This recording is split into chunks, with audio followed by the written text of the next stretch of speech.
ಆತ್ಮೀಯ ಸ್ಪರ್ಧಾರ್ಥಿಗಳೇ, ತಮಗೆಲ್ಲರಿಗೂ global education Banahatti YouTube ಚಾನಲ್ಗೆ ಸ್ವಾಗತ.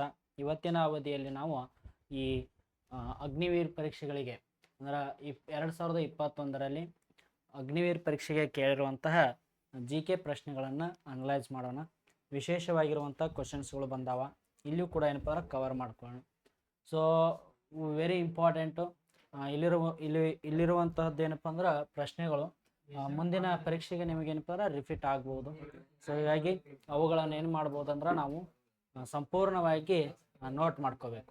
ಕ್ವಶನ್ ಏನು ಕೇಳ್ಯಾನಂದ್ರೆ ನೋಡ್ರಿ, Patna is situated on the bank of which river ಅಂತ ಕೇಳ. ಪಾಟ್ನಾ ಯಾವ ನದಿಯ ದಂಡೆಯ ಮೇಲೆ ಕಂಡು ಬರ್ತೈತಿ ಅಂತ. ಇಲ್ಲಿ ಯಮುನಾ ಅಂತ ಆಪ್ಷನ್ಸ್ ಕೊಟ್ಟಾನ, ಗಂಗಾ ಅಂತ ಆಪ್ಷನ್ ಕೊಟ್ಟಾನ, ನರ್ಮದಾ ಅಂತ ಕೊಟ್ಟಾನ, ಸಟ್ಲೇಜ್ ಅಂತ ಕೊಟ್ಟಾನ. ಇದಕ್ಕೆ ಸರಿಯಾಗಿರುವಂಥ ಉತ್ತರ ಯಾವುದಂದ್ರೆ ಗಂಗಾ ನದಿ ರೀ. ಗಂಗಾ ನದಿಯ ದಂಡೆಯ ಮೇಲೆ ಏನೈತಿ ಅಂದ್ರೆ ಪಾಟ್ನಾ ನದಿ ಐತಿ. ಪಾಟ್ನಾ ಇರುವುದನ್ನ ಕಾಣ್ತೀವಿ ನಾವು. So Patna is situated on the river of the Ganga ಅನ್ನೋದನ್ನ ನೋಡ್ತೀವಿ. Very important ಆಗಿರುವಂತಹದ್ದು. ಓಕೆ, ಹಾಗಾದ್ರೆ ಪಾಟ್ನಾ ಎಲ್ಲಿ ಕಂಡು ಬರ್ತೈತಿ ಅಂದ್ರೆ ಬಿಹಾರ ರಾಜ್ಯದಲ್ಲಿ ಕಂಡು ಬರ್ತೈತಿ. ಬಿಹಾರ ರಾಜ್ಯದಲ್ಲಿ. ಸೊ ಬಿಹಾರ ರಾಜ್ಯದ ರಾಜಧಾನಿ ಯಾವುದಂದ್ರೆ ಪಾಟ್ನಾ ಅನ್ನೋದನ್ನ ಕಾಣ್ತೀವಿ. ಹಾಗಾದ್ರೆ ಪ್ರೆಸೆಂಟ್ ಅಲ್ಲಿ CM ಆಗಿ ಯಾರು ಕೆಲಸ ಮಾಡಾಕ್ತಾರಂದ್ರೆ ನಿತೀಶ್ ಕುಮಾರ್ ಅವರು ಕಾರ್ಯವನ್ನ ನಿರ್ವಹಿಸ್ತಾರೆ. ನಿತೀಶ್ ಕುಮಾರ್ ನೆನಪಿಟ್ಕೊಳ್ಳಿ. ನಿತೀಶ್ ಕುಮಾರ್ ಅವರು ಏನಪ್ಪ ಅಂದ್ರೆ ಪ್ರಸ್ತುತ CM ಆಗಿ ಅಲ್ಲಿ ಕಾರ್ಯವನ್ನ ನಿರ್ವಹಿಸ್ತಾರ. ಪ್ರಸ್ತುತ ಅಲ್ಲಿ ಏನಪ್ಪ ಅಂದ್ರೆ ಗವರ್ನರ್ ಆಗಿ, ರಾಜ್ಯಪಾಲರಾಗಿ ಯಾರು ಕಾರ್ಯವನ್ನ ನಿರ್ವಹಿಸ್ತಾರ ಅಂದ್ರೆ ಆರಿಫ್ ಮೊಹಮ್ಮದ್ ಖಾನ್ ಅವರು. Arif Mohammad Khan. So he is the governor of the present Bihar. Mohammad Khan. Arif Mohammad Khan ಅವರು ಕೇರಳ ರಾಜ್ಯಕ್ಕೆ ಗವರ್ನರ್ ಇದ್ರು ಇವರು. ಸೊ ಇವ್ರು ಏನಪ್ಪ ಅಂದ್ರೆ ಪ್ರಸ್ತುತ ಆರಿಫ್ ಮೊಹಮ್ಮದ್ ಖಾನ್ ಅವರು ಒಂದು ಬಿಹಾರ ರಾಜ್ಯಕ್ಕೆ ಗವರ್ನರ್ ಆಗಿ ಕಾರ್ಯವನ್ನು ನಿರ್ವಹಿಸುತ್ತಾರೆ. ಬಿಹಾರ ಅಂತ ನೋಡ್ಕೊತ ಹೋದಾಗ ಅಲ್ಲಿ ಕೆಲವೊಂದು ಮೊನೊಮೆಂಟ್ಸ್ಗಳು ಕಂಡು ಬರ್ತಾವ ನಮಗೆ. ವಿಶೇಷವಾಗಿ ಅಲ್ಲಿರುವಂಥ ಒಂದು ಫೇಮಸ್ ಮೊನೊಮೆಂಟ್ಸ್ ಅಥವಾ ಐತಿಹಾಸಿಕ ಸ್ಥಳಗಳು ಅಂತ ನೋಡ್ಕೊತ ಹೋದಾಗ ನಳಂದಾ ಯೂನಿವರ್ಸಿಟಿ ಕಾಣ್ತೀವಿ ನಾವು. ಗುಪ್ತರ ಕಾಲದಲ್ಲಿ ನಿರ್ಮಾಣ ಆಗಿದ್ದು ನಳಂದಾ ಯೂನಿವರ್ಸಿಟಿ ಕಂಡು ಬರ್ತೈತಿ. ಗುಪ್ತರ ಕಾಲದಲ್ಲಿ ನಿರ್ಮಾಣ ಆಗಿದ್ದು ಇದು ಕೂಡ ಬಿಹಾರ ರಾಜ್ಯದಲ್ಲಿ ಕಂಡು ಬರ್ತೈತಿ. ಇನ್ನೊಂದು ಯಾವ್ದಂದ್ರ ವಿಕ್ರಮಶಿಲಾ ಎನ್ನುವಂತಹ ಯೂನಿವರ್ಸಿಟಿ ಕಂಡು ಬರ್ತೈತಿ. ವಿಕ್ರಮಶಿಲಾ. ಸೊ ವಿಕ್ರಮಶಿಲಾ ಎನ್ನುವಂಥ ಯೂನಿವರ್ಸಿಟಿಯನ್ನ ಧರ್ಮಪಾಲ ಎನ್ನುವಂಥದ್ದವರೇ ನಿರ್ಮಾಣ ಮಾಡಿದ್ದು. ಇದು ಕೂಡ ಬಿಹಾರ ರಾಜ್ಯದಲ್ಲಿ ಕಂಡು ಬರುವಂತಹದ್ದು. ಓಕೆ, ಬಿಹಾರ ರಾಜ್ಯದಲ್ಲಿ ಕಂಡು ಬರ್ತೈತಿ. ಅಷ್ಟಲ್ದ ಏನಪ್ಪ ಅಂದ್ರೆ ಇಲ್ಲಿ ಏನಪ್ಪ ಅಂದ್ರೆ 1917ರಲ್ಲಿ ಚಂಪಾರಣ್ಯ ಸತ್ಯಾಗ್ರಹ ಆಗಿರುವುದನ್ನ ಕಾಣ್ತೀವಿ. ಚಂಪಾರಣ್ಯ ಸತ್ಯಾಗ್ರಹ ಸೊ ಎಲ್ಲಿ ಆಗೈತಿ ಅಂತ ಕೇಳ್ತಾನ, ಬಿಹಾರ ರಾಜ್ಯದಲ್ಲಿ ಕಂಡು ಬರುವಂಥದ್ದು. ಓಕೆ, ಬಿಹಾರ ರಾಜ್ಯದಲ್ಲಿ ಚಂಪಾರಣ್ಯ ಸತ್ಯಾಗ್ರಹ ಏನಪ್ಪ ಅಂದ್ರೆ ನಡೆದಿರುವುದನ್ನ ಕಾಣ್ತೀವಿ. ಸೊ ವಿಶೇಷವಾಗಿ ಈ ಬಿಹಾರ ಎನ್ನುವಂತಹ ರಾಜ್ಯ ಐತಲ್ಲ, ಈ ಬಿಹಾರ ರಾಜ್ಯದಲ್ಲಿ ಏನಪ್ಪ ಅಂದ್ರೆ ಗಯಾ ಎನ್ನುವಂತಹ ಸ್ಥಳ ಬರ್ತೈತಿ. ಆ ಗಯಾ ಎನ್ನುವಂತಹ ಸ್ಥಳದಲ್ಲಿ ಬೌದ್ಧ ಧರ್ಮದ ಸ್ಥಾಪಕನಾಗಿರುವಂತಹ ಗೌತಮ ಬುದ್ಧನಿಗೆ ಜ್ಞಾನೋದಯ ಆಗಿತ್ತು ಅನ್ನೋದು. ಸೊ ಗೌತಮ ಬುದ್ಧ ಏನಪ್ಪ ಅಂದ್ರೆ ಜ್ಞಾನೋದಯವಾಗಿರುವಂತಹ ಸ್ಥಳ ಯಾವುದಂದ್ರ ಬಿಹಾರ ರಾಜ್ಯದ ಗಯಾ.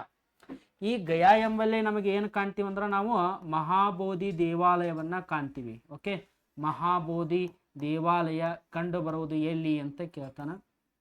ಬಿಹಾರ ರಾಜ್ಯದ ಗಯಾ ಎಂಬಲ್ಲಿ ಕಾಣಲಿಕ್ಕೆ ಸಿಗುವಂಥದ್ದು. ಸೊ ಅಷ್ಟಲ್ದ ಏನಪ್ಪ ಅಂದ್ರೆ ಇನ್ನೊಂದು ಫೇಮಸ್ ಆಗಿರುವಂತ ಪ್ಲೇಸ್ ಐತ್ರಿ. ಏನಪ್ಪ ಅಂದ್ರೆ ಬಿಹಾರದಲ್ಲಿ ಸಸಾರಾಮ್ ಎನ್ನುವಂತ ಒಂದು ಸ್ಥಳ ಐತ್ರಿ. ಸಸಾರಾಮ್. ಸೊ ಇದು ಯಾಕೆ ಫೇಮಸ್ ಅಂದ್ರ ಬಿಹಾರದಾಗ ನೋಡ್ಕೊತ ಹೋದಾಗ ಇದು ಗಂಗಾ ನದಿಯ ದಂಡೆ ಮೇಲೆ ಇರುವಂತದ್ದು. ಸೊ ಇಲ್ಲಿ ಏನೈತಿ ಅಂದ್ರ ಶೇರ್ ಶಾ ಸೂರಿಯ ಸಮಾಧಿ ಐತಿ. ಶೇರ್ ಶಾ ಸೂರಿ. ಹಾಗಾದ್ರೆ ಶೇರ್ ಶಾ ಸೂರಿ ಯಾರು? ಶೇರ್ ಶಾ ಸೂರಿ ಯಾರಂದ್ರ ಈತ ಸೂರಿ ಸಾಮ್ರಾಜ್ಯದ ಸ್ಥಾಪಕ. Who is the founder of the Suri dynasty ಅಂತ ಕೇಳ್ತಾನ ಶೇರ್ ಶಾ ಸೂರಿ. ಹಾಗಾದ್ರೆ where is the tomb located Sher Shah Suri ಅಂತ ಕೇಳಿದ್ರೆ ಬಿಹಾರದ ಸಸಾರಾಮ್ ಎಂಬಲ್ಲಿ ಐತಿ. ಸಸಾರಾಮ್ ಎಂಬಲ್ಲಿ ಸಮಾಧಿ ಸ್ಥಳವನ್ನ ನಾವು ನೋಡ್ತೀವಿ ಅನ್ನೋದು. ಇಷ್ಟು ಪ್ರಮುಖವಾಗಿರುವಂತಹ ಅಂಶಗಳು ಬಿಹಾರ ರಾಜ್ಯಕ್ಕೆ ಸಂಬಂಧಪಟ್ಟಂತೆ. ಪಾಟ್ನಾ ಇರುವುದು ಗಂಗಾ ನದಿಯ ದಂಡೆ ಮೇಲೆ. ಒಂದು ನೆನಪಿಟ್ಕೋರಿ, ಇವೆಲ್ಲವುಗಳು ಕೂಡ ಏನಪ್ಪ ಅಂದ್ರೆ ಆಲ್ರೆಡಿ ಈ ಅಗ್ನಿವೀರ GDಯಲ್ಲಿ ಏನಪ್ಪ ಅಂದ್ರೆ ಕ್ವಶನ್ಸ್ಗಳು ಅರೈಸ್ ಆಗ್ಯಾವ. ಸೊ ಇವುಗಳನ್ನ ಏನು ಮಾಡ್ರಿ ಅಂದ್ರೆ ನೋಟ್ ಮಾಡ್ಕೋರಿ. ಓಕೆ, ಸೊ ನಾವು ನೋಟ್ ಮಾಡ್ಕೊಂಡು ಅಷ್ಟೇನಪ್ಪ ನಮಗೆ ಒಳ್ಳೇದ್ರಿ. ಇನ್ನು ನೆಕ್ಸ್ಟ್ ನಾವು ಕ್ವಶನ್ಸ್ ತೊಂದ್ರಿ. ಮುಂದಿನ ಕ್ವಶನ್ ಏನು ಕೇಳ್ಯಾನ ನೋಡ್ಕೋರಿ. ಕ್ವಶನ್ ಏನು ಕೇಳ್ಯಾನು, who is the author of Vande Mataram. Vande ಮಾತರಂನ ಬರೆದವರು ಯಾರು ಅಂತ ಕೇಳ್ಯಾನ. ಓಕೆನಾ, ರವೀಂದ್ರನಾಥ್ ಟ್ಯಾಗೂರ್ ಅಂತ ಕೊಟ್ಟಾನ, ವಾಲ್ಮೀಕಿ ಅಂತ ಕೊಟ್ಟಾನ, ಕಾಳಿದಾಸ ಅಂತ ಕೊಟ್ಟಾನ, ಬಂಕಿಮ್ ಚಂದ್ರ ಚಟರ್ಜಿ ಅಂತ ಕೊಟ್ಟಾನ. ಸೊ ಇಲ್ಲಿ ಸರಿಯಾಗಿರುವಂತ ಉತ್ತರ ಯಾವ್ದಂದ್ರೆ ಆಪ್ಷನ್ ಡಿ ಸರಿಯಾಗಿರುವಂತದ್ದು. ಯಾವ ಸರಿ ಐತ್ರಿ? ಆಪ್ಷನ್ ಡಿ ಏನಪ್ಪ ಸರಿ ಐತ್ರಿ. ಹಂಗಾದ್ರ ವಂದೇ ಮಾತರಂ ಎನ್ನುವಂತ ಒಂದು ಗೀತೆಯನ್ನ ಬರೆದವರು ಬಂಕಿಂ ಚಂದ್ರ ಚಟರ್ಜಿ. ಸೊ ಈ ಗೀತೆಯನ್ನ ನಾವು ರಾಷ್ಟ್ರೀಯ ಹಾಡು ಅಂತ ಸ್ವೀಕಾರ ಮಾಡ್ಕೊಂಡಿವಿ. ಭಾರತ ದೇಶದ ರಾಷ್ಟ್ರೀಯ ಹಾಡು ಯಾವುದು ಅಂತ ನಾವು ನೋಡ್ಕೋತ ಹೋದಾಗ ವಂದೇ ಮಾತರಂ ಗೀತೆ ಭಾರತ ದೇಶದ ರಾಷ್ಟ್ರೀಯ ಹಾಡು. ಇದನ್ನ ಯಾವಾಗ ಸ್ವೀಕಾರ ಮಾಡ್ಕೊಂಡ್ರ 24 ಜನವರಿ ತಿಂಗಳು 1950 ಏನಪ್ಪ ಅಂದ್ರ ಇದನ್ನ ಭಾರತ ದೇಶದ ರಾಷ್ಟ್ರೀಯ ಹಾಡನ್ನಾಗಿ ಸ್ವೀಕರಿಸಿದ್ರು. So when national song was adopted ಅಂತ ಕೇಳ್ತಾನ. ಸೊ ನ್ಯಾಷನಲ್ ಸಾಂಗ್ ಅಡಾಪ್ಟ್ ಆಗಿದ್ದು 24 ಜನವರಿ 1950 ಏನಪ್ಪ ರಾಷ್ಟ್ರೀಯ ಹಾಡನ್ನ ಸ್ವೀಕರಿಸಿದ್ರು. ಹಾಗಾದ್ರೆ ವಂದೇ ಮಾತರಂ ಗೀತೆಯನ್ನ ಬಂಕಿಂ ಚಂದ್ರ ಚಟರ್ಜಿ ಅವರ ಯಾವ ಒಂದು ಕೃತಿಯಲ್ಲಿ ಅಥವಾ ಯಾವ ಒಂದು ಬುಕ್ ಅಲ್ಲಿ ನಾವು ನೋಡ್ತೀವಂದ್ರ ಆನಂದ ಮಠ ಎನ್ನುವಂತ ಬುಕ್ ಅನ್ನ ರಚಿಸ್ತಾರೆ ಅವರು. ಆ ಆನಂದ ಮಠ ಎನ್ನುವಂತ ಬುಕ್ಕಿನಲ್ಲಿ ವಂದೇ ಮಾತರಂ ಗೀತೆಯನ್ನ ನಾವು ಕಾಣ್ತೀವಿ. ಸೊ ಅದೇ ರೀತಿಯಾಗಿ ನೋಡ್ರಿ ಏನಪ್ಪ ವಂದೇ ಮಾತರಂ ಗೀತೆಯನ್ನ ಆನಂದ ಮಠ ಎನ್ನುವಂತ ಕೃತಿಯಲ್ಲಿ ಕಾಣ್ತೀವಿ. ಸೊ ಆ ಗೀತೆಯನ್ನ ಬರೆದವರು ಬಂಕಿಂ ಚಂದ್ರ ಚಟರ್ಜಿ ಅವರು. ಇನ್ನು ರವೀಂದ್ರನಾಥ್ ಟ್ಯಾಗೂರ್ ಅಂತ ಕೊಟ್ಟಾನ. ಇವರು ಬರೆದಿರುವಂತಹ ಪ್ರಮುಖವಾದಂತಹ ಗೀತೆ ಯಾವ್ದ ಈ ಕೃತಿ ಯಾವ್ದಂದ್ರ ಗೀತಾಂಜಲಿ. ಈ ಗೀತಾಂಜಲಿ ಎನ್ನುವಂತ ಕೃತಿಯಲ್ಲಿ ಜನಗಣಮನ ಐತಿ. ಅದನ್ನ ನಾವು ನ್ಯಾಷನಲ್ ಆಂಥೆಮ್ ಅನ್ನಾಗಿ ಸ್ವೀಕಾರ ಮಾಡ್ಕೊಂಡಿವಿ. ನ್ಯಾಷನಲ್ ಸಾಂಗ್ ಅಂದ್ರ ಅದು ವಂದೇ ಮಾತರಮ, ನ್ಯಾಷನಲ್ ಆಂಥೆಮ್ ಅಂದ್ರ ತಿಳ್ಕೊರಿ ಅದು ಏನಪ್ಪ ಅಂದ್ರ ಜನಗಣ ಮನ. ಓಕೆ, ಹಾಗಾದ್ರೆ ವಾಲ್ಮೀಕಿ ಕೊಟ್ಟಾನ. ವಾಲ್ಮೀಕಿ ಬರೆದದ್ದು ಯಾವ್ದಂದ್ರ ರಾಮಾಯಣ. ವಾಲ್ಮೀಕಿ ಬರೆದದ್ದು ರಾಮಾಯಣವನ್ನ ಏನಪ್ಪ ಅಂದ್ರ ಬರ್ದಾನ. Who is the author of the Ramayana ಅಂತ ಕೇಳ್ತಾನ. ಇಲ್ಲಿ ಯಾರಪ್ಪ ಅಂದ್ರ ಆ ವಾಲ್ಮೀಕಿ ಮಹರ್ಷಿ ಅವರು. ಹಾಗಾದ್ರೆ who is the author of the Mahabharata ಅಂತ ಕೇಳೋದಂದ್ರ ವ್ಯಾಸ ಮಹರ್ಷಿ. ನೆನಪಿಟ್ಕೋರಿ, ವ್ಯಾಸ ಮಹರ್ಷಿ ಅವರು ಮಹಾಭಾರತ ಎನ್ನುವಂತಹ ಒಂದು ಮಹಾಕಾವ್ಯವನ್ನ ರಚಿಸಿದ್ರು. ಸೊ ಭಾರತ ದೇಶದ 2 ಎಫಿಕ್ಗಳು. ಸೊ ದ ಲಾರ್ಜೆಸ್ಟ್ ಎಫಿಕ್ಗಳು ಯಾವ ಅಂತ ಕೇಳ್ತಾನೆ. ದ ಲಾರ್ಜೆಸ್ಟ್ ಎಫಿಕ್ ಯಾವ್ದಂದ್ರ ಒಂದು ಮಹಾಭಾರತ, ಇನ್ನೊಂದು ರಾಮಾಯಣ ಅಂತ. ಓಕೆ, ಅದೇ ರೀತಿಯಾಗಿ ಕಾಳಿದಾಸನನ್ನ ಏನಂತ ಕರೀತಾರಂದ್ರ ಶೇಕ್ಸ್ಪಿಯರ್ ಆಫ್ ಇಂಡಿಯಾ ಅಂತ ಕರೀತಾರೆ. ಭಾರತದ Shakespeare. Who is the Shakespeare of India ಅಂತ ಕೇಳಿದಂದ್ರ ಕಾಳಿದಾಸ. ಈ ಕಾಳಿದಾಸ ಒಂದು ಕೃತಿಯನ್ನ ಬರೆದಾನ, ಅಭಿಜ್ಞಾನ ಶಾಕುಂತಲ. ಓಕೆ, ಅಭಿಜ್ಞಾನ ಶಾಕುಂತಲ ಎನ್ನುವಂತಹ ಒಂದು ನಾಟಕವನ್ನ ಬರೆದವರು ಯಾರು ಅಂತ ನೋಡ್ಕೊತ ಹೋದಾಗ ಕಾಳಿದಾಸ. ಓಕೆ, ವೆರಿ ಇಂಪಾರ್ಟೆಂಟ್ ಆಗಿರುವಂತದ್ದು. ಇವುಗಳನ್ನ ನೋಟ್ ಮಾಡ್ಕೊರಿ. ಸೊ ಯಾವ ಪರೀಕ್ಷೆಗೆ ಓದಾಕ್ತೀರ ಅನ್ನೋದನ್ನ ಮೊದಲು ತಿಳ್ಕೊರಿ. ಯಾಕಂದ್ರೆ ಆ ಪರೀಕ್ಷೆಗೆ ಓದಾಕ್ತೀರ ಅಂದ್ರ ಅದಕ್ಕೆ ಸಂಬಂಧಪಟ್ಟಂತ ಸಿಲೆಬಸ್ ಯಾವ ರೀತಿ ಐತಿ ಅನ್ನೋದು ನೋಡ್ಕೊರಿ. ಆ ಸಿಲೆಬಸ್ಗೆ ಅನುಗುಣವಾಗಿ ಏನಪ್ಪ ಅಂದ್ರೆ ನಿಮ್ಮ ಸ್ಟಡಿಯನ್ನ ಪ್ರಾರಂಭ ಮಾಡ್ರಿ. ಗೋಲ್ ಇಲ್ದ ಯಾವತ್ತು ಓದ್ಲಿಕ್ಕೆ ಹೋಗ್ಲೇಬೇಡ್ರಿ. ಓಕೆನಾ? ಸೊ ವೆರಿ ಇಂಪಾರ್ಟೆಂಟ್ ರೀ. ಓಕೆನಾ? ಗೋಲ್ ಇರ್ಲಾರ್ದ ಹೋದ್ರೆ ಅದು ವೇಸ್ಟ್. ಹೀಗಾಗಿ ಯಾವ ಪರೀಕ್ಷೆಗೆ ಓದಾಗ್ತೀವಿ, ಏನ್ ಸಿಲೆಬಸ್ ಐತಿ ಅನ್ನೋದು ನೋಡ್ಕೊರಿ. ಆಮೇಲೆ previous year question paper important. ಆ ಪ್ರೀವಿಯಸ್ ಇಯರ್ ಕ್ವಶನ್ ಪೇಪರ್ ಬೇಕಾದ್ರ ಸೊ ನಮ್ಮ ಒಂದು ಏನಪ್ಪ ಅಂದ್ರೆ ಸಂಸ್ಥೆಯಲ್ಲಿ ಲಭ್ಯ ಆಗ್ತಾವ. ಸೊ ನಿಮಗೆ ಪ್ರೀವಿಯಸ್ ಇಯರ್ ಕ್ವಶನ್ ಪೇಪರ್ಸ್ ಬೇಕಾದ್ರ ಸೊ ಏನಪ್ಪ ಅಂದ್ರ ಈ ನಮ್ಮ ಸಂಸ್ಥೆಗೆ ಕೊಟ್ಟಿರುವಂತ ನಂಬರ್ ಏನೈತಲ್ಲ ಇದಕ್ಕೆ ಕರೆ ಮಾಡಿ ನೀವು ಪ್ರೀವಿಯಸ್ ಇಯರ್ ಕ್ವಶನ್ ಪೇಪರ್ಸ್ಗಳನ್ನ ಬೈ ಮಾಡ್ಕೋಬಹುದು. ಸೊ ಇಲ್ಲಿ ನೆಕ್ಸ್ಟ್ ಕ್ವಶನ್ ಅನ್ನ ನೋಡೋಣ. ವೆರಿ ಇಂಪಾರ್ಟೆಂಟ್ ಆಗಿರುವಂತ ಪ್ರಶ್ನೆ. So where is the gate way of India located ಅಂತ ಕೇಳ. So gateway of India ಎಲ್ಲಿ? ಗೇಟ್ ವೇ ಆಫ್ ಇಂಡಿಯಾ ಎಲ್ಲಿದೆ ಅನ್ನುವಂಥ ಪ್ರಶ್ನೆ. ಸೊ ಆಪ್ಷನ್ಸ್ ಕೊಟ್ಟಾನ, ಪಾಟ್ನಾ ಕೊಟ್ಟಾನ, ಲಕ್ನೋ ಕೊಟ್ಟಾನ, ಡೆಲ್ಲಿ ಕೊಟ್ಟಾನ, ಆಮೇಲೆ ಮುಂಬೈ ಕೊಟ್ಟಾನ. ಹಾಗಾದ್ರೆ ಇಲ್ಲಿ ಗೇಟ್ ವೇ ಆಫ್ ಇಂಡಿಯಾ ಯಾವ್ದು ಹೇಳ್ರಿ? Mumbai. Gateway of India ಅಂತ ಮುಂಬೈಯನ್ನ ಕರೀಲಾಗ್ತೈತ್ರಿ. ವೆರಿ ಇಂಪಾರ್ಟೆಂಟ್ ಆಗಿರುವಂತದ್ದು. So gateway of India ಯಾವ್ದಂದ್ರ ಮುಂಬೈ. ದೆಹಲಿ ಗೇಟ್ ಎಲ್ಲಿ ಐತಿ ಅಂತ ಕೇಳ್ತಾನೆ. Delhi gate. Okay, Delhi gate. So Delhi gate. So Delhi gate ಕಂಡು ಬರುವುದೆಲ್ಲಪ್ಪ ಅಂದ್ರ ದೆಹಲಿಯಲ್ಲಿ. Okay, India gate. ಸಾರಿ ರೀ, ಯಾವ್ದಂದ್ರ ಇಂಡಿಯಾ ಗೇಟ್ ನೋಡ್ರಿ. ಓಕೆ, ಇಂಡಿಯಾ ಗೇಟ್ ಇರುವುದು ದೆಹಲಿಯಲ್ಲಿ. ಓಕೆ, ಇಂಡಿಯಾ ಗೇಟ್ ಕಂಡು ಬರುವಂತದ್ದು ದೆಹಲಿಯಲ್ಲಿ. ಇನ್ನು ಗೇಟ್ ವೇ ಆಫ್ ಇಂಡಿಯಾ ಕಂಡು ಬರುವಂತದ್ದು ಮುಂಬೈಯಲ್ಲಿ. ಓಕೆ, ಈ ಮಹಾರಾಷ್ಟ್ರದಲ್ಲಿ ಕಂಡು ಬರುವಂತದ್ದು. ಓಕೆ, ಮಹಾರಾಷ್ಟ್ರನು ಕೂಡ ಏನಪ್ಪ ಅಂದ್ರೆ ಕರಾವಳಿ ತೀರವನ್ನ ಹೊಂದಿಕೊಂಡೈತಿ. ಆ ಮಹಾರಾಷ್ಟ್ರದಲ್ಲಿ 2 ಪ್ರಮುಖ ಬಂದರುಗಳನ್ನ ಕಾಣ್ತೀವಿ. ಒಂದು ಮುಂಬೈ ಬಂದರು. ಓಕೆ, ಮುಂಬೈ ಬಂದರು.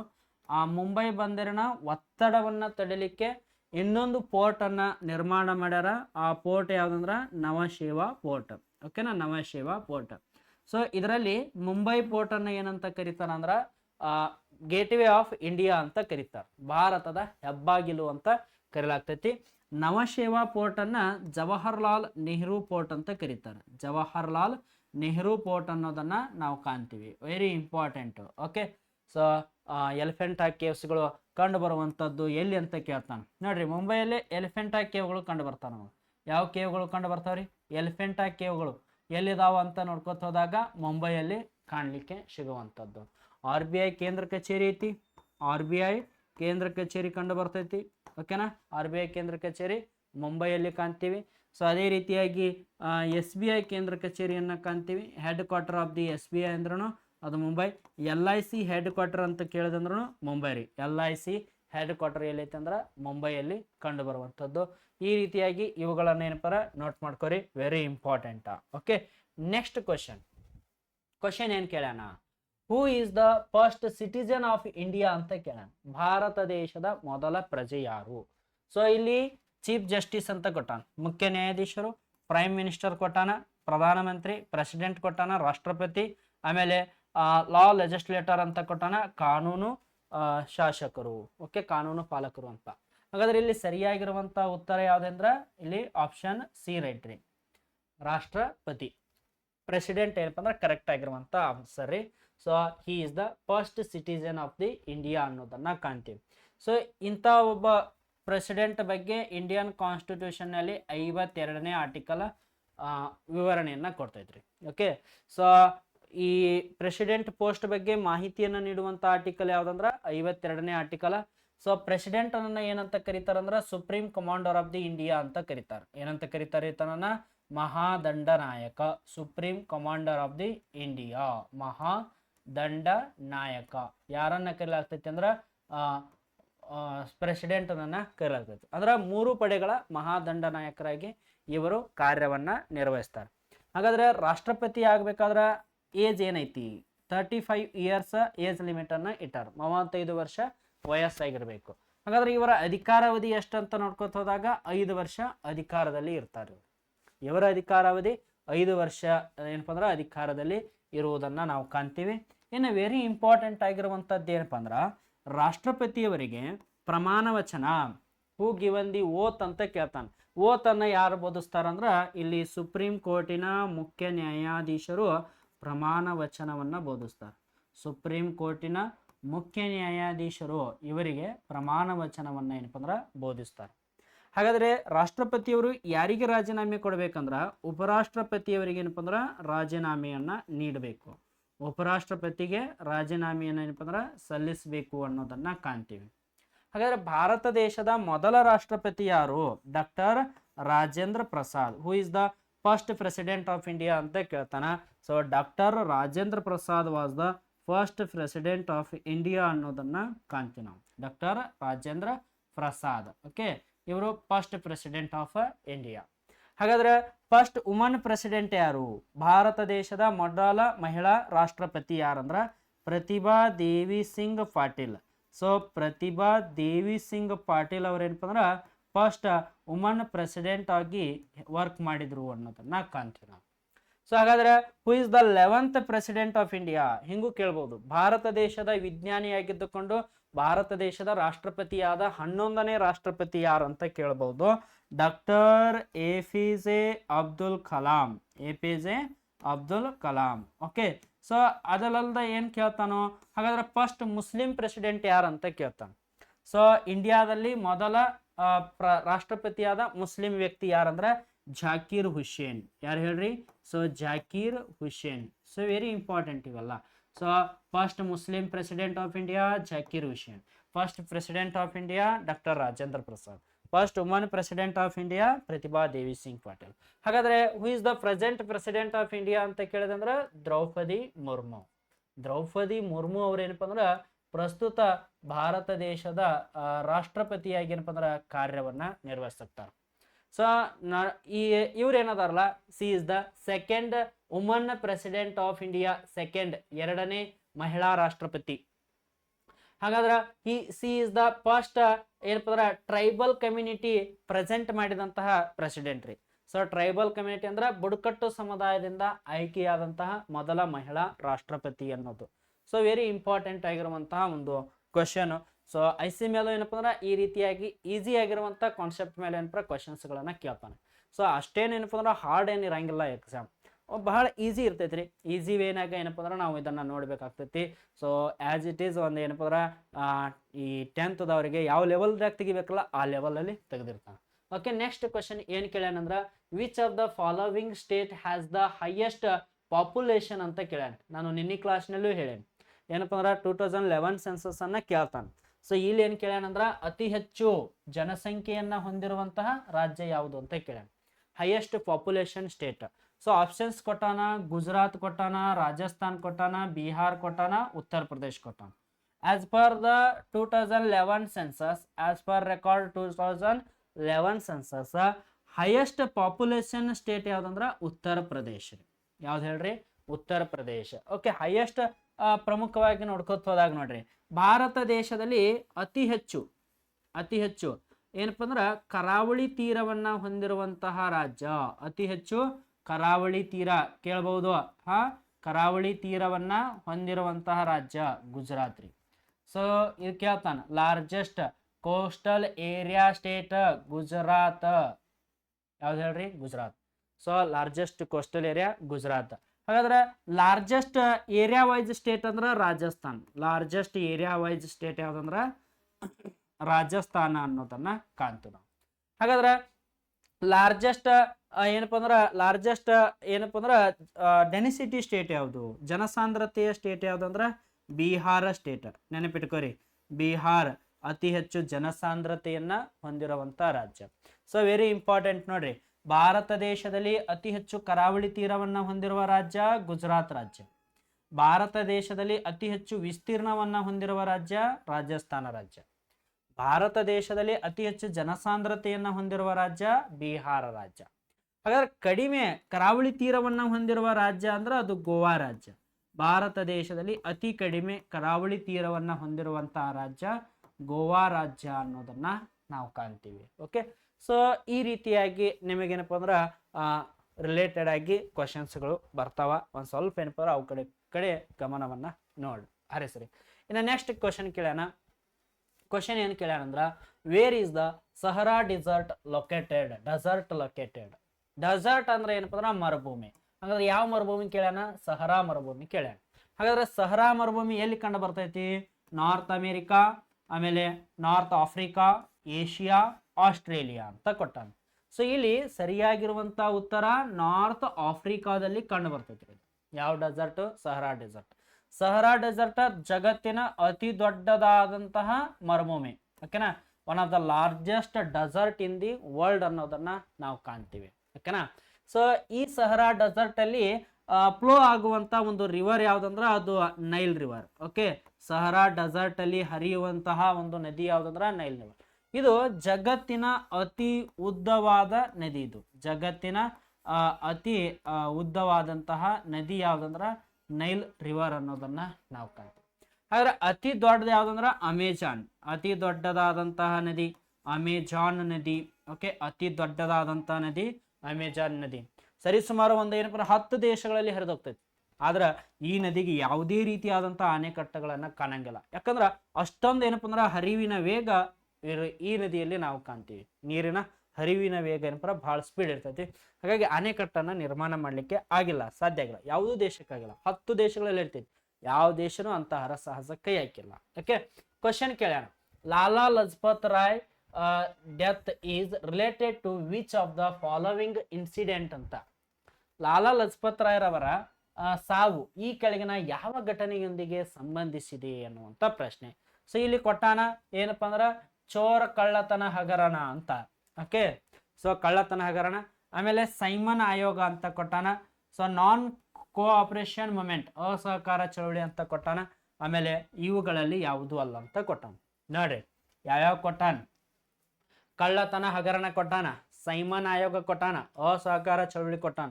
ಆಮೇಲೆ 4ನೇ ಆಪ್ಷನ್ ಇಟ್ಟಾನ, ಇವುಗಳಲ್ಲಿ ಮೇಲಿನ ಯಾವುದೂ ಅಲ್ಲ ಅಂತ. ಹಾಗಾದ್ರೆ ಸರಿಯಾಗಿರುವಂತ ಉತ್ತರ ಯಾವ್ದಂದ್ರ ಸೈಮನ್ ಆಯೋಗ. ಲಾಲಾ ಲಜಪತ್ ರಾಯರವರ ಸಾವು ಯಾವುದಕ್ಕೆ ಸಂಬಂಧಪಟ್ಟಿರುವುದಂದ್ರ ಸೈಮನ್ ಆಯೋಗಕ್ಕೆ. ನೆನಪಿಟ್ಟುಕೋರಿ, 1927 ಸೈಮನ್ ಆಯೋಗ ರಚನೆ ಆಗ್ತೈತಿ. ಸರ್ ಸೈಮನನ ನೇತೃತ್ವದಲ್ಲಿ. ಸರ್ ಸೈಮನನ ನೇತೃತ್ವದಲ್ಲಿ ಸೈಮನ್ ಆಯೋಗ ರಚನೆ ಆಯಿತು. ಈ ಸೈಮನ್ ಆಯೋಗ 1928ರಲ್ಲಿ ಭಾರತ ದೇಶದ ಲಾಹೋರಿಗೆ ಕಾಲಿಡ್ತೈತ್ರಿ. ಆ ಲಾಹೋರಿಗೆ ಕಾಲಿಟ್ಟಂತಹ ಸಂದರ್ಭದಲ್ಲಿ ಲಾಲಾ ಲಜಪತ್ ರಾಯರವರು ಸೈಮನ್ ಗೋ ಬ್ಯಾಕ್ ಚಳವಳಿಯನ್ನ ಹೂಡ್ತಾರೆ. ನೆನಪಿಟ್ಕೋರಿ, ಸೈಮನ್ ಗೋ ಬ್ಯಾಕ್ ಚಳವಳಿಯನ್ನ ಹೂಡಿದವರು ಯಾರಂದ್ರ ಪ್ರಾರಂಭ ಆಗ್ತೈತಿ ಲಾಲಾ ಲಜಪತ್ ರಾಯರವರು ಅದರ ನೇತೃತ್ವವನ್ನು ವಹಿಸ್ಕೊಂಡಿದ್ರು. ನೋಡ್ರಿ, ಲಾಲಾ ಲಜಪತ್ ರಾಯರವರನ್ನ ಏನಂತ ಕರೀತಾರಂದ್ರ ಪಂಜಾಬಿನ ಸಿಂಹ ಅಂತ ಕರೀತಾರ. ಓಕೆ, ಪಂಜಾಬಿನ ಸಿಂಹ. So who has called as Punjab Kesari ಅಂತ ಕೇಳ್ತಾನ. ಸೊ ಪಂಜಾಬಿನ ಸಿಂಹ ಅಂತ ಯಾರನ್ನ ಕರೀಲಾಗ್ತೈತಿ ಅಂದ್ರ ಲಾಲಾ ಲಜಪತ್ ರಾಯರವರನ್ನ ಕರೀಲಾಗ್ತೈತಿ. ಸೊ ಇಂಥ ಲಾಲಾ ಲಜಪತ್ ರಾಯರವರನ್ನ ಬ್ರಿಟಿಷರು ಸೆರೆ ಹಿಡಿತಾರೆ. ಸೆರೆ ಹಿಡಿದು ಸೌಡರ್ಸ್ ಎನ್ನುವಂತ ಅಧಿಕಾರಿ ಹೊಡೆದಂತಹ ಒಂದು ಲಾಠಿ ಏಟಿನಿಂದ ಲಾಲಾ ಲಜಪತ್ ರಾಯರವರು ಮರಣವನ್ನ ಹೊಂದ್ತಾರೆ. ಓಕೆ, ನೆಕ್ಸ್ಟ್ ರೀ, ಲಾಲಾ ಲಜಪತ್ ರಾಯರವರು ಒಂದು ಬುಕ್ ಬರ್ದಾರ.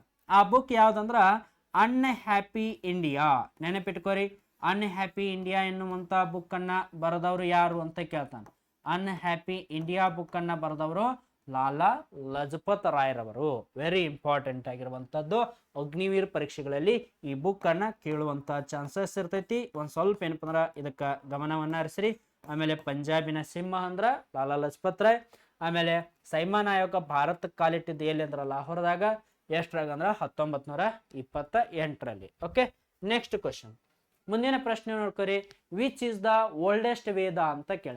ಅತ್ಯಂತ ಹಳೆಯ ವೇದ ಯಾವುದು? ಅತ್ಯಂತ ಹಳೆಯ ವೇದ ಯಾವುದು? ಸಾಮವೇದ ಕೊಟ್ಟಾನ, ಅಥರ್ವ ವೇದ ಕೊಟ್ಟಾನ, ಅಥರ್ವಣ ವೇದ, ಯಜುರ್ವೇದ ಅಂತ ಕೊಟ್ಟಾನ, ಋಗ್ವೇದ ಅಂತ ಕೊಟ್ಟಾನ. ಸೊ ಹಾಗಾದ್ರ ದ ಓಲ್ಡೆಸ್ಟ್ ವೇದ ಯಾವ್ದಂದ್ರ ದ ಓಲ್ಡೆಸ್ಟ್ ವೇದ ಯಾವುದು ಅಂತ ಕ್ವಶನ್ ಕೇಳ್ಯಾನ. ಹಾಗಾದ್ರೆ ಓಲ್ಡೆಸ್ಟ್ ವೇದ ಯಾವ್ದಂದ್ರ ಇಲ್ಲಿ ಋಗ್ವೇದ. ಋಗ್ವೇದ ಏನಪ್ಪ ಅಂದ್ರ ಸರಿಯಾಗಿರುವಂತ ವೇದ. ಸೊ ಟೋಟಲ್ ಆಗಿ 4 ವೇದಗಳು. ಹೌ ಮೆನಿ ವೇದಾಸ್ ಅಂದ್ರ 4 ವೇದಗಳು. ವೇದ ಮೀನ್ಸ್ ನಾಲೆಜ್. ವೇದ ಅಂದ್ರೆ ಏನ್ರಿ? ಜ್ಞಾನ ಅಥವಾ ತಿಳಿ. ಹಾಗಾದ್ರೆ how many Vedas are there ಅಂದ್ರ there are 4 Vedas. So which those are ಅಂದ್ರ ಋಗ್ವೇದ, ಯಜುರ್ವೇದ, ಸಾಮವೇದ, ಅಥರ್ವಣ ವೇದ. ಓಕೆ, ಋಗ್ವೇದ, ಯಜುರ್ವೇದ, ಸಾಮವೇದ, ಅಥರ್ವಣ ವೇದ ಅನ್ನೋ 4 ವೇದಗಳು ಬರ್ತಾವ. ಸೊ ಅದರೊಳಗ ಮೊದಲ ಮತ್ತು ಹಳೆಯ ವೇದ ಅಂದ್ರ ಋಗ್ವೇದ. ಓಕೆನಾ? ಸೊ ಋಗ್ವೇದ 1028 ಶ್ಲೋಕಗಳು ಇಲ್ಲಿ ಕಂಡು ಬರ್ತಾವ. 1028 ಶ್ಲೋಕಗಳು. ಆಮೇಲೆ 10 ಮಂಡಲಾಸ್ ಕಂಡು ಬರ್ತಾವ. 10 ಮಂಡಲಗಳು ಇಲ್ಲಿ ಕಾಣ್ಲಿಕ್ಕೆ ಸಿಗುವಂಥದ್ದು. 10 ಮಂಡಲಗಳದಾವ, 1028 ಶ್ಲೋಕಗಳದಾವ. ಯಜುರ್ವೇದ ಇದೇನಪ್ಪ ಅಂದ್ರೆ ಯಜ್ಞ ಯಾಗಗಳನ್ನ ಮಾಡುವಂತಹ ವಿಧಿ ವಿಧಾನಗಳನ್ನ ಒಳಗೊಂಡೈತೆ. ಯಾವುದರ ಬಗ್ಗೆ ಮಾಹಿತಿ ಕೊಡ್ತೈತೆ ಅಂದ್ರೆ ಯಜ್ಞ ಯಾಗಗಳನ್ನ. ಓಕೆ, ಮ್ಯಾಜಿಕ್ ಸ್ಪೆಲ್ ಅಂತ ಕರಿತೀವಿ. ಯಜ್ಞ ಯಾಗಗಳನ್ನ ಮಾಡುವಂತಹ ವಿಧಿ ವಿಧಾನಗಳನ್ನ ಒಳಗೊಂಡಿರುವಂಥದ್ದು. ಏನ ಅಥರ್ವಣ ವೇದ ನೋಡ್ರಿ, ಮ್ಯಾಜಿಕ್ ಸ್ಪೆಲ್ ಅಂದ್ರೆ ಏನಪ್ಪ ಅಂದ್ರೆ ಮಾಟ ಮಂತ್ರಗಳನ್ನ ಮಾಡುವಂತಹದ್ರ ಬಗ್ಗೆ ಹೇಳ್ತೈತ್ರಿ. ಮಾಟ, ಮಂತ್ರ, ಯಂತ್ರ, ತಂತ್ರ, ಈ ವಿಷಯಗಳ ಬಗ್ಗೆ ಮಾಹಿತಿ ಇರುವುದು ಅಥರ್ವಣ ವೇದ. ಸಾಮವೇದ ಐತಲ್ಲ, ಸಂಗೀತದ ಬಗ್ಗೆ ಉಲ್ಲೇಖವನ್ನ ಹೊಂದಿರೋದು. ಸೊ ಇದನ್ನ ಮ್ಯೂಸಿಕ್ ವೇದ ಅಂತಾನು ಕರೀತಾನ. ಸಾಮವೇದವನ್ನ ಮ್ಯೂಸಿಕ್ ವೇದ ಅಂತ ಕರಿತಾನ. ಸಂಗೀತದ ಬಗ್ಗೆ ಉಲ್ಲೇಖವನ್ನ ಹೊಂದಿರುವಂತಹ ಒಂದು ಪ್ರಮುಖವಾದಂತಹ ವೇದ. ಸೊ ಇದನ್ನ ಗಾನ ವೇದ ಅಂತಾನು ಕೂಡ ಏನಪ್ಪ ಅಂದ್ರ ಕರೆಯಲಾಗ್ತೈತಿ. ಸೊ ಈ ರೀತಿಯಾಗಿ 4 ವೇದಗಳು. 4 ವೇದಗಳು ರಚನೆಯಾಗಿದ್ದು ಯಾವ ನದಿಯ ದಂಡೆಯ ಮೇಲೆ ಅಂದ್ರ ಸರಸ್ವತಿ ಎನ್ನುವಂತಹ ನದಿಯ ದಂಡೆ ಮೇಲೆ. ಸರಿ, ಎಲ್ಲಿ ಬರ್ತೈತ್ರಿ? ರಾಜಸ್ಥಾನ ರಾಜ್ಯದಲ್ಲಿ. ಓಕೆನಾ? ಇದಕ್ಕ ಗಗ್ಗರ್ ನದಿ ಅಂತಾನು ಕರೀತಾರೆ. ನೆನಪಿಟ್ಕೋರಿ, ಗಗ್ಗರ್. ಯಾವ ನದಿ ಹೇಳ್ರಿ? ಗಗ್ಗರ್ ನದಿ. ಗಗ್ಗರ್ ನದಿ ಅಂತಾನು ಏನಪ್ಪ ಕರೆಯಲಾಗ್ತೈತಿ. ಪ್ರಸ್ತುತ ಬತ್ತಿ ಹೋಗಿರುವಂತ ನದಿ. ಇಲ್ಲಿ ಏನಪ್ಪ ಆರ್ಯರು ಕಂಡು ಬಂದ್ರು. ಆ ಆರ್ಯರು ಏನ್ ಮಾಡ್ರಿ ಅಂದ್ರ ವೇದಗಳನ್ನ ರಚಿಸಿದ್ರು. 4 ವೇದಗಳು. ನೆಕ್ಸ್ಟ್ ಕ್ವಶನ್, ವೆರಿ ಇಂಪಾರ್ಟೆಂಟ್ ಆಗಿರುವಂತ ಪ್ರಶ್ನೆ. Which of the following is not correct ಅಂತ ಕೇಳ.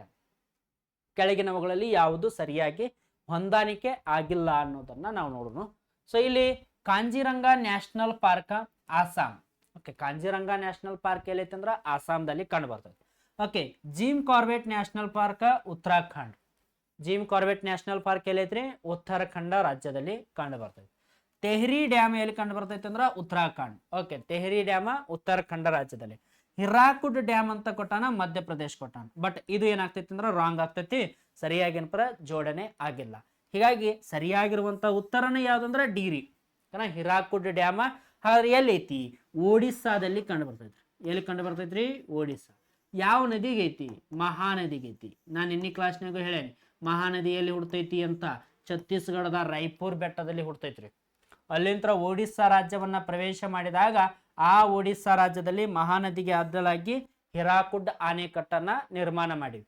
ಈ ಹಿರಾಕುಡ್ ಆಣೆಕಟ್ಟು ಐತಲ್ಲ, ಭಾರತ ದೇಶದ ಅತಿ ಉದ್ದವಾದ one of the longest river dam ಅನ್ನೋದನ್ನ ಕಾಣ್ತೀವಿ. ಲಾಂಗೆಸ್ಟ್ ಡ್ಯಾಮ್ ಇನ್ ಇಂಡಿಯಾ ಅಂದ್ರ ಅದು ಹಿರಾಕುಡ್ ಡ್ಯಾಮ್. ಇನ್ನು ತೆಹ್ರಿ ಡ್ಯಾಮ್ ಎಲ್ಲಿ ಐತಿ? ಉತ್ತರಾಖಂಡ ಸ್ಟೇಟ್ ಅಲ್ಲಿ ಐತಿ. ಹಾಗಾದ್ರೆ ಯಾವ ನದಿಗೆ ಐತಿ ಅಂದ್ರ ಭಾಗೀರಥಿ ಅನ್ನುವಂತ ರಿವರ್ಗೆ ಐತ್ರಿ ಇದು. So Tehri dam built on the river ಅಂತ ಕೇಳ್ತಾನ. So which river built on the Tehri dam ಅಂತ ಕೇಳಿದಂದ್ರ ಅದು ಭಾಗೀರಥಿ ಅನ್ನುವಂತ ರಿವರ್. ಹಾಗಾದ್ರೆ ತೆಹ್ರಿ ಡ್ಯಾಮ್ ಐತಲ್ಲ, ಇದೇನಪ್ಪ ಅಂದ್ರ highest dam of the India. Highest dam ಅಂದ್ರ ಅತಿ ಎತ್ತರದಲ್ಲಿರುವಂತಹ ಡ್ಯಾಮ್ ಅಂದ್ರ ಅದು ತೆಹ್ರಿ ಡ್ಯಾಮ್ ಅನ್ನೋದನ್ನ ಕಾಣ್ತೀವಿ. ಸೊ ಇನ್ನೊಂದು ಬರ್ತೈತ್ರಿ ಭಾಕ್ರಾ ನಂಗಲ್ ಡ್ಯಾಮ್. ಇದು ಎಲ್ಲಿ ಬರ್ತೈತಿ ಅಂತ ನಾವು ನೋಡ್ಕೋಬೇಕಾಗ್ತೈತ್ರಿ. ಸೊ ಭಾಕ್ರಾ ನಂಗಲ್, ಬಂಗಲ್ ಅಲ್ಲ, ಭಾಕ್ರಾ ನಂಗಲ್ ಡ್ಯಾಮ್. ಹಾಗಾದ್ರೆ ಭಾಕ್ರಾ ನಂಗಲ್ ಡ್ಯಾಮ್ ಎಲ್ಲಿ ಬರ್ತೈತಿ? ಇದು ಹಿಮಾಚಲ ಪ್ರದೇಶ ರಾಜ್ಯದಲ್ಲಿ ಬರುವಂತದ್ದು. ಸೊ ಹಿಮಾಚಲ ಪ್ರದೇಶ ರಾಜ್ಯದಲ್ಲಿ ಕಂಡು ಬರ್ತೈತಿ. ಹಾಗಾದ್ರೆ ಭಾಕ್ರಾ ನಂಗಲ್ ಡ್ಯಾಮ್ ಯಾವ ನದಿಗೆ ಐತಿ ಅಂದ್ರ ಸಟ್ಲೇಜ್ ನದಿಗೆ ಐತಿ. ನೆನಪಿಟ್ಕೋರಿ, ಸಟ್ಲೇಜ್ ನದಿಗೆ ಏನಪ್ಪ ಅಂದ್ರ ಭಾಕ್ರಾ ನಂಗಲ್ ಡ್ಯಾಮ್ ಅನ್ನ ನಿರ್ಮಾಣ ಮಾಡಿ. ಸೊ ಈ ಭಾಕ್ರಾ ನಂಗಲ್ ಡ್ಯಾಮ್ ಐತಲ್ಲ, one of the largest dam of the India. Largest means ಅತಿ ದೊಡ್ಡ. ಓಕೆ, ಲಾರ್ಜೆಸ್ಟ್ ಡ್ಯಾಮ್ ಇದು. ಎಂತ ಡ್ಯಾಮ್ ಅಂದ್ರ largest dam of the India ಅನ್ನೋದನ್ನ ಕಾಣ್ತೀವಿ. ಇನ್ನು 2 ನ್ಯಾಷನಲ್ ಪಾರ್ಕ್ಗಳನ್ನ ಕೊಟ್ಟ. ಸೊ ಇದು ಕಾಂಜಿರಂಗ ನ್ಯಾಷನಲ್ ಪಾರ್ಕ್ ಅಸ್ಸಾಂ ರಾಜ್ಯದಲ್ಲೇ ಬರ್ತೈತಿ. ಅಸ್ಸಾಂ ರಾಜ್ಯದಲ್ಲಿ ಮಾನಸ ಎನ್ನುವಂತ ನ್ಯಾಷನಲ್ ಪಾರ್ಕ್ ಬರ್ತೈತ್ರಿ, ನೆನಪಿಟ್ಕೋರಿ Manas. Jim Corbett national park ಉತ್ತರಾಖಂಡದಲ್ಲಿ ಬರ್ತೈತ್ರಿ, ಉತ್ತರಾಖಂಡ. ಸೊ ಇದು 1936ರಲ್ಲಿ ಸ್ಥಾಪನೆಯಾಗಿದ್ದು. This is the first national park of India. Bharat ದೇಶದ ಮೊದಲ ರಾಷ್ಟ್ರೀಯ ಉದ್ಯಾನವನ. ಓಕೆ, ಸೊ ಈ ಜಿಮ್ ಕಾರ್ಬೆಟ್ ಬರ್ತೈತಿ. ಇನ್ನೊಂದು ಯಾವ್ದು ಬರ್ತೈತಿ ಅಂದ್ರ ನಂದಾದೇವಿ ನ್ಯಾಷನಲ್ ಪಾರ್ಕ್ ಬರ್ತೈತಿ. ನಂದಾದೇವಿ ನ್ಯಾಷನಲ್ ಪಾರ್ಕ್ ಏನ. ಮತ್ ಯಾವ್ದು ಬರ್ತೈತಿ ಇಲ್ಲಿ? ರಾಜಾಜಿ ನ್ಯಾಷನಲ್ ಪಾರ್ಕ್ ಬರ್ತೈತ್ರಿ, ರಾಜಾಜಿ ನ್ಯಾಷನಲ್ ಪಾರ್ಕ್. ಮತ್ ಯಾವ್ದು ಬರ್ತೈತಿ? ವ್ಯಾಲಿ ಆಫ್ ಫ್ಲವರ್ ಬರ್ತೈತ್ರಿ, valley of flower. Okay, valley of flower national park ಕಂಡು ಬರುವಂತಹದ್ದು. ಇವೆಲ್ಲ ಏನಪ್ಪ ಅಂದ್ರ ಉತ್ತರಾಖಂಡ ಸ್ಟೇಟ್ ನಲ್ಲಿ ವೆರಿ ಇಂಪಾರ್ಟೆಂಟ್ ಆಗಿರುವಂತದ್ದು. ಇವುಗಳನ್ನ ನೋಟ್ ಮಾಡ್ಕೋರಿ. ನ್ಯಾಷನಲ್ ಪಾರ್ಕ್ಗಳ ಮೇಲೆ, ಡ್ಯಾಮ್ಸ್ ಗಳ ಮೇಲೆ ಪ್ರಶ್ನೆಗಳನ್ನ ಕೇಳ್ತಾನ. ಹೀಗಾಗಿ ಇವು ವೆರಿ ಇಂಪಾರ್ಟೆಂಟ್. ನೆಕ್ಸ್ಟ್ ಕ್ವಶನ್ ಏನ್ ಕೇಳ್ಯಾನಂದ್ರ, ಈಸ್ಟ್ ಇಂಡಿಯಾ ಕಂಪನಿಯ ಆಗಮನದ ಸಮಯದಲ್ಲಿ ಭಾರತದ ಆಡಳಿತಗಾರ ಯಾರು ಅಂತ ಪ್ರಶ್ನೆ ಕೇಳ. ನೋಡ್ರಿ, ನಿನ್ನೆ ಕ್ಲಾಸ್ನಾಗ ಹೇಳೇನೆ 1600ರಲ್ಲಿ ಏನಪ್ಪ ಅಂದ್ರ ಈಸ್ಟ್ ಇಂಡಿಯಾ ಕಂಪನಿ ಸ್ಥಾಪನೆ ಆಯ್ತು. ಆದ್ರ 1615ರಲ್ಲಿ ಇವರು ಭಾರತ ದೇಶಕ್ಕೆ ವ್ಯಾಪಾರಕ್ಕಂತ ಬಂದ್ರು. ಈಸ್ಟ್ ಇಂಡಿಯಾ ಕಂಪನಿ ಸ್ಥಾಪನೆ ಆದಾಗ ಭಾರತ ದೇಶದಲ್ಲಿ ಅಕ್ಬರ್ ಎನ್ನುವಂತ ದೊರೆಯ ಆಳ್ವಿಕೆ ಇತ್ತು. ಈ ಅಕ್ಬರ್ ದೊರೆ 1605ರಲ್ಲಿ ಏನಪ್ಪ ಅಂದ್ರ ನಿಧನನಾದ. 1605ರಲ್ಲಿ ಮರಣ ಹೊಂದಿದ ಅಂದ್ರ ಅವನ ಮಗ ಅಧಿಕಾರಕ್ಕೆ ಬಂದಾನಂದ್ರ ಇಲ್ಲಿ ಔರಂಗಜೇಬ್ ಅಂತ ಆಪ್ಷನ್ ಕೊಟ್ಟಾನ, ಹುಮಾಯೂನ್ ಆಪ್ಷನ್ ಅಂತ ಕೊಟ್ಟಾನ, ಜಹಾಂಗೀರ್ ಕೊಟ್ಟಾನ, ಶಹಜಾನ್ ಕೊಟ್ಟಾನ. ದ ಕರೆಕ್ಟ್ ಆನ್ಸರ್ ಯಾವ್ದಂದ್ರ ಜಹಾಂಗೀರ್. ಸೊ ಯಾವಾಗ ಈ ಒಂದು ಈಸ್ಟ್ ಇಂಡಿಯಾ ಕಂಪನಿ ಭಾರತ ದೇಶಕ್ಕೆ ಬರ್ತೈತಲ್ಲ, ಆಗ ಜಹಾಂಗೀರ್ನ ಆಳ್ವಿಕೆ ಇತ್ತು. ಹಾಗಾದ್ರೆ ಜಹಾಂಗೀರ್ನ ಆಳ್ವಿಕೆ ಕಾಲಾವಧಿಯಲ್ಲಿ 1615ರಲ್ಲಿ ಸೊ ಈಸ್ಟ್ ಇಂಡಿಯಾ ಕಂಪನಿ ಭಾರತಕ್ಕೆ ಬರ್ತೈತಿ. ಸೊ ಆ ಈಸ್ಟ್ ಇಂಡಿಯಾ ಕಂಪನಿಗೆ ಸೂರತ್ ನಲ್ಲಿ ವ್ಯಾಪಾರಕ್ಕೆ ಅನುಮತಿಯನ್ನ ಕೊಟ್ಟ. ಸೂರತ್ ಯಾವ ನದಿಯ ದಂಡೆ ಮೇಲೆ ಐತಿ ಅಂತ ಕೇಳಿದಂದ್ರ ತಪತಿ ನದಿಯ ದಂಡೆ ಮೇಲೆ ಐತಿ. Bank of river Surat means Tapti. ಹಾಗಾದ್ರ ಫಸ್ಟ್ ಏನಪ್ಪ ಅಂದ್ರ ಇಲ್ಲಿ ವ್ಯಾಪಾರ ಕೇಂದ್ರ ಯಾವ್ದಂದ್ರ ಸೂರತ್. ಯಾರ್ದು? ಬ್ರಿಟಿಷರ್ದು. ಓಕೆ, ನೆಕ್ಸ್ಟ್ ಮುಂದಿನ ಕ್ವಶನ್ ನೋಡ್ರಿ, ಏನ್ ಕೇಳ್ಯಾನು? What is the capital of the Japan ಅಂತ ಕೇಳ್ಯಾನ. ಜಪಾನ್ದು ಕ್ಯಾಪಿಟಲ್ ಏನು? ಜಪಾನ್. Okay, Japan. ಇಲ್ಲಿ ಆಪ್ಷನ್ಸ್ ಕೊಟ್ಟಾನ, ಟೋಕಿಯೋ. ಜಪಾನ್ ಆಪ್ಷನ್ಸ್ ಕೊಟ್ಟಾನ, ಟೋಕಿಯೋ ಅಂತ ಕೊಟ್ಟಾನ, ಕಠ್ಮಂಡು ಅಂತ ಕೊಟ್ಟಾನ, ಲಾಹೋರ್ ಅಂತ ಕೊಟ್ಟಾನ, ನನ್ ಆಫ್ ದಿಸ್ ಅಂತ ಕೊಟ್ಟಾನ. ಹಾಗಾದ್ರೆ ಸರಿಯಾಗಿರುವಂತ ಉತ್ತರ ಯಾವ್ದಂತ ನೋಡ್ಕೊತ ಹೋದಾಗ ಜಪಾನ್ ದೇಶದ ಒಂದು ರಾಜಧಾನಿ ಅಥವಾ ಕ್ಯಾಪಿಟಲ್ ಯಾವ್ದಂದ್ರ ಟೋಕಿಯೋ. ಯಾಕೆ ಎಲ್ಲಾ ರಾಷ್ಟ್ರಗಳ ರಾಜಧಾನಿಗಳು ಗೊತ್ತಿರ್ಬೇಕು ನಮ್ಗೆ. ಸೊ ಫಾರ್ ಎಕ್ಸಾಂಪಲ್ ಆಗಿ ಪಾಕಿಸ್ತಾನದ ಕೇಳಬಹುದು. ಓಕೆ, ಪಾಕಿಸ್ತಾನದ ಯಾವುದು? ಪಾಕಿಸ್ತಾನದ ಯಾವ್ದಂತ ನೋಡ್ಕೊತ ಹೋದಾಗ ಇಲ್ಲಿ ಇಸ್ಲಾಮಾಬಾದ್ ಅಂತ ಬರ್ತೈತಿ. ಪಾಕಿಸ್ತಾನದ ಕ್ಯಾಪಿಟಲ್ ಹೆಸರು ಇಸ್ಲಾಮಾಬಾದ್. ಓಕೆ, ಹಂಗ ಯಾವ್ದು ಕೇಳ್ಬೋದು? ನೇಪಾಳದ ಕೇಳ್ಬೋದು. ಓಕೆ, ನೇಪಾಳದ ಯಾವುದು? ಕಠ್ಮಂಡು. ನೇಪಾಳ ಕಠ್ಮಂಡು. ಸೊ ನೇಪಾಳದ ಯಾವ್ದಂದ್ರ ಕಠ್ಮಂಡು ಅನ್ನೋದನ್ನ ಕಾಣ್ತೀವಿ. ಬಾಂಗ್ಲಾದೇಶದ ಕೇಳ್ಬೋದು. ಬಾಂಗ್ಲಾದ ಯಾವ್ದಂದ್ರ ಢಾಕಾ. ಬಾಂಗ್ಲಾದ ಯಾವ್ದಂದ್ರ ಢಾಕಾ ಅನ್ನೋದನ್ನ ನಾವು ನೋಡ್ತೀವಿ. ಹೌದಾ? ಹಾಗಾದ್ರೆ ಅಫ್ಘಾನಿಸ್ತಾನದ ಕೇಳ್ಬೋದ್ರಿ. ಅಫ್ಘಾನಿಸ್ತಾನ. ಹಾಗಾದ್ರೆ ಅಫ್ಘಾನಿಸ್ತಾನದ ಯಾವ್ದಂದ್ರ ಕಾಬೂಲ್. ಅಫ್ಘಾನಿಸ್ತಾನದ ಯಾವ್ದು ಹೇಳ್ರಿ? ಕಾಬೂಲ್. ಓಕೆ, ಅಫ್ಘಾನಿಸ್ತಾನದ ಕ್ಯಾಪಿಟಲ್ ಕಾಬೂಲ್ ಅನ್ನೋದನ್ನ ನೋಡ್ತೀವಿ. ಹಾಗಾದ್ರೆ ನಾರ್ವೇದ ಕೇಳ್ಬೋದು. ನಿಮ್ಗೆ ಯಾವ್ದು ಕೇಳ್ಬೋದು? ನಾರ್ವೇದ ಕ್ಯಾಪಿಟಲ್ ಯಾವ್ದಂದ್ರ Oslo. Okay, Oslo. So Oslo ಏನಪ್ಪ ಅಂದ್ರ ನಾರ್ವೇದ ಕ್ಯಾಪಿಟಲ್. ಕ್ಯೂಬಾದ ಕೇಳ್ಬೋದು. ಸೊ ಕ್ಯೂಬಾದ ಕ್ಯಾಪಿಟಲ್ ಯಾವ್ದಂದ್ರ ಹವಾನ ಏನಪ್ಪ ಅಂದ್ರ ಕ್ಯೂಬಾದ capital. ಹವಾನ, Cuba, ಹವಾನ, Norway, Oslo, Afghanistan, Kabul, Bangladesh, Dhaka, Nepal, Kathmandu, Pakistan, ಇಸ್ಲಾಮಾಬಾದ. ಆಮೇಲೆ ಏನಪ್ಪ ಅಂದ್ರ ಚೀನಾ ಅಂತ ಕೇಳ್ಬಹುದು. ಚೀನಾದ ಕ್ಯಾಪಿಟಲ್ ಏನಂತ ಕೇಳ್ಬಹುದು? ಬಿಜಿಂಗ್. ಚೀನಾದ ಯಾವ್ದು ಹೇಳ್ರಿ? ಬಿಜಿಂಗ್. ಸೊ ಚೀನಾದ ಏನಪ್ಪ ಅಂದ್ರ ಬಿಜಿಂಗ್ ಏನಪ್ಪ ಅಂದ್ರ ಅದರದ ಕ್ಯಾಪಿಟಲ್ ಆಗಿರುವುದನ್ನ ಕಾಣ್ತೀವಿ. ಸೊ ಹಂಗ ಏನಪ್ಪ ಅಂದ್ರ ಜಿಂಬಾಬ್ವೆ ಕೇಳ್ಬೋದ್ರಿ. ನಿಮ್ಗ ಯಾವ್ದು ಕೇಳ್ಬಹುದು? ಜಿಂಬಾಬ್ವೆ. ಓಕೆ, ಜಿಂಬಾಬ್ವೆದ ಕ್ಯಾಪಿಟಲ್ ಯಾವ್ದಂದ್ರ ಹರಾರೆ. ಸೊ ಇವೆಲ್ಲ ಏನಪ್ಪ ಅಂದ್ರ ಕ್ಯಾಪಿಟಲ್ಗಳು ವೆರಿ ಇಂಪಾರ್ಟೆಂಟ್ ಆಗಿರುವಂತದ್ದು. ಇವುಗಳನ್ನ ಏನಪ್ಪ ಅಂದ್ರ ಒಂದ್ ಸ್ವಲ್ಪ ನೋಡ್ಕೊಂಡ್ ಬಿಡ್ರಿ. ಯಾಕಂದ್ರ ಕ್ಯಾಪಿಟಲ್ಸ್ ಮತ್ತು ಕರೆನ್ಸಿ ಅಂತ ಬರ್ತಲ್ಲ, ಅಲ್ಲಿ ಕ್ವಶನ್ಸ್ಗಳು ಹೈಯೆಸ್ಟ್ ಅರೈಸ್ ಆಗ್ತಾವ. ಸೊ ನೆಕ್ಸ್ಟ್ ಕ್ವಶನ್ ಕೇಳೋಣ. Who was the first black president of south Africa? ನೋಡ್ರಿ, ದಕ್ಷಿಣ ಆಫ್ರಿಕಾದ ಮೊದಲ ಕಪ್ಪು ಅಧ್ಯಕ್ಷರು ಯಾರು ಅಂತ ಕೇಳ್ಯಾರ. ಓಕೆನಾ? ಹಾಗಾದ್ರೆ ಆಪ್ಷನ್ಸ್ ಕೊಟ್ಟಾನ. ಏನಪ್ಪ ಅಂದ್ರ ನೆಪೋಲಿಯನ್ ಬೋನಾಪಾರ್ಟಿ ಅಂತ ಕೊಟ್ಟಾನ, ನೆಲ್ಸನ್ ಮಂಡೇಲಾ ಅಂತ ಕೊಟ್ಟಾನ, ಆಮೇಲೆ ಏನಪ್ಪ ಅಂದ್ರ ಜಾನ್ಸ್ ಬರ್ಗ್ ಅಂತ ಕೊಟ್ಟಾನ, ನನ್ ಆಫ್ ದೀಸ್ ಅಂತ ಕೊಟ್ಟಾನ. ಇಲ್ಲಿ ಕರೆಕ್ಟ್ ಆಗಿರುವಂತ ಆನ್ಸರ್ ಯಾವ್ದಂದ್ರ ನೆಲ್ಸನ್ ಮಂಡೇಲಾ. ಏನಪ್ಪ ಅಂದ್ರ ಕರೆಕ್ಟ್ ಆಗಿರುವಂತ ಆಪ್ಷನ್ ರೀ. Okay, Dakshina Africa.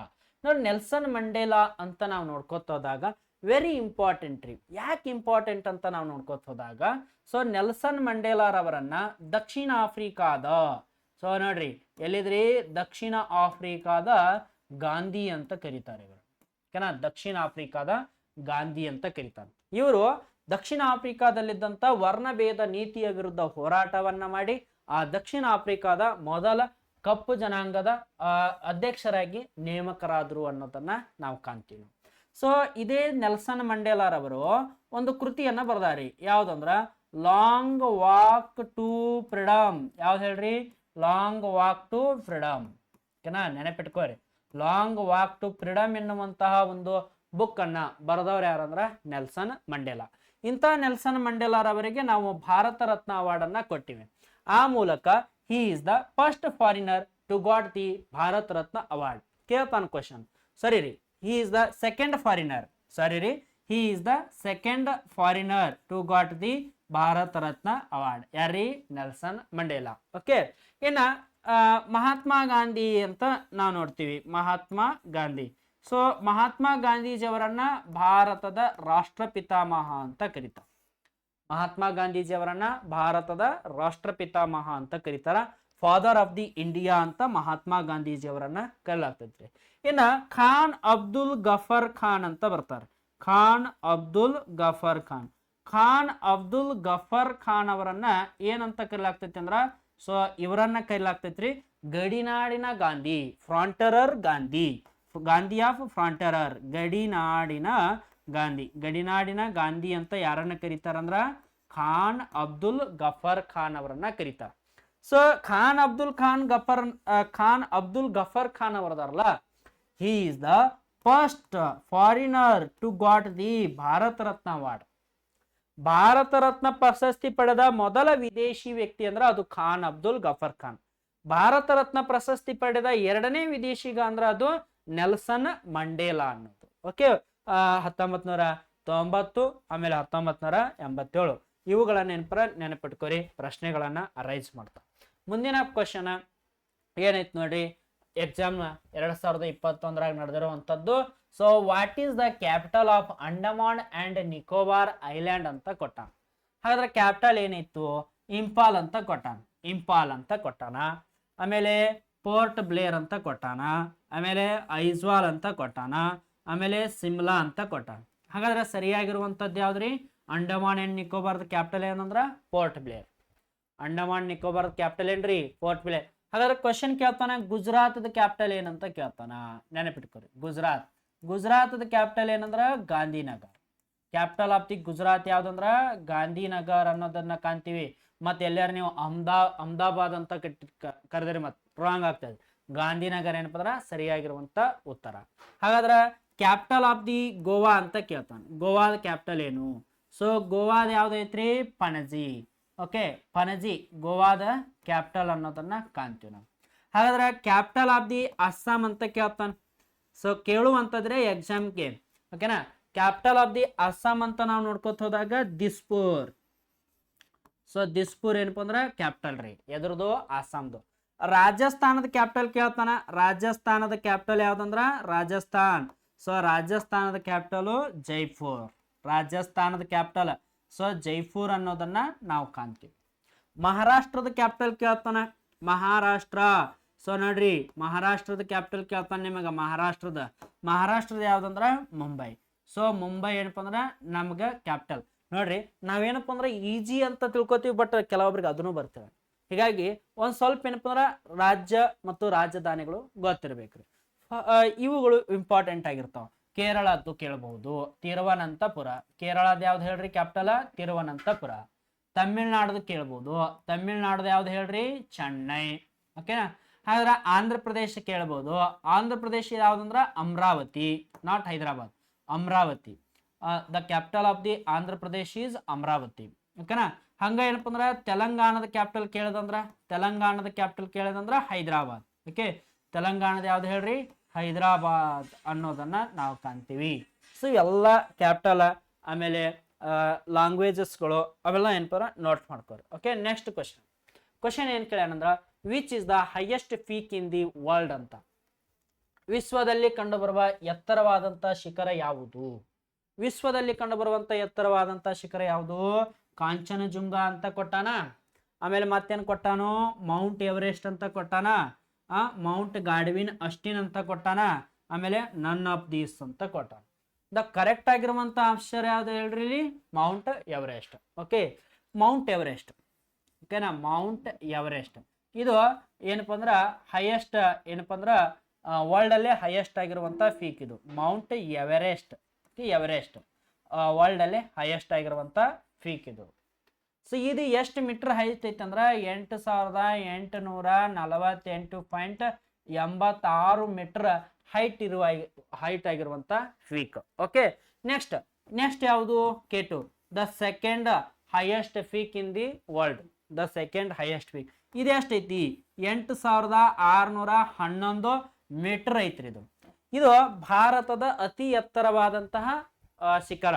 So which is the highest peak of the India ಅಂತ ಕೇಳ್ತಾನೆ.